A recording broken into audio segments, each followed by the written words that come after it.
Welcome. I'm going to share with you a new view on Bloom's taxonomy.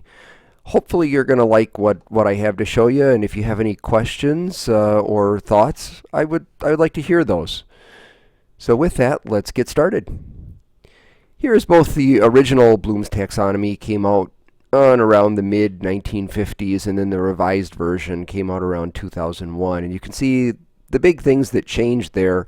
Evaluation and synthesis became creating and evaluating, and really switched positions, as well as the revised Bloom's taxonomy has a bit more of an emphasis on active learning rather than passive. So now I'm going to use an example of baking cupcakes, just as to walk through the revised model a little bit, and then to share with you after that how it applies in the new model. Now, for remembering, again, for baking something, it would some of that would probably entail some baking terms, some measuring terms, things like that.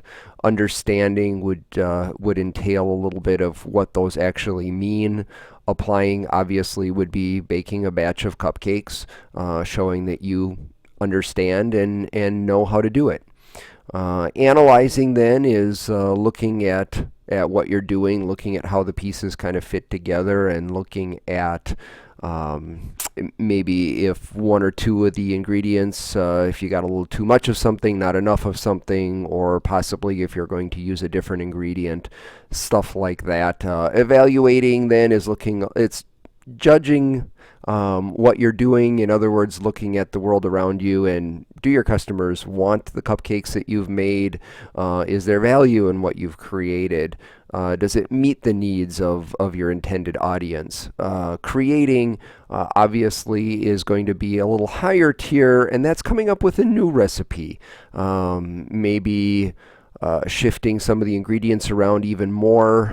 In today's world, everyone's looking for things that are healthier, maybe shifting to a whole wheat product, possibly, yet wanting to maintain the taste and texture and so on, and doing it in a way that hasn't been done up until this point. Or maybe implementing a new baking technology and applying that to or creating a recipe that takes full advantage of that new baking process.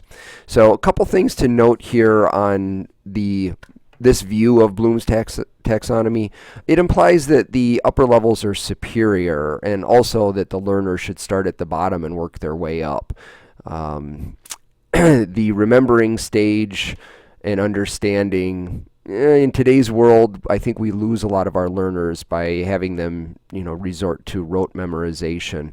I think there's value in those levels, but if you look at it from a project-based perspective, a lot of times we're trying to get our learners to create something and evaluate something, and through that process, they get interested and want to understand and gain that knowledge. So into our new view on Bloom's taxonomy, and you can see that the lower tiers from the previous model, remembering, understanding, and applying, form our boat or our foundation for our learning. It forms our knowledge base. Analyzing, again, is understanding how the pieces fit together, being able to tear things apart a little bit and really understand how they interact, as well as I think analyzing is a little bit of steering our own knowledge. So our learners in today's world are, they have access to all kinds of information. I think it's a little bit more of driving their own learning and figuring out where they have some holes, either because they haven't studied something enough, or possibly because that information has changed. Now, the upper items in this model, the creating and evaluating, definitely still hold a little bit of a higher tier. Creating is something that you need to have a little bit of a foundation. If you don't know how to bake, obviously the lower tiers, you're not going to be able to create that new and interesting recipe or apply it to a new process. And evaluating, again, is the world around us, and this model shows how that affects or should affect the creating process, as well as some of the knowledge on the bottom. With that, I hope you've gotten value out of this, and I hope to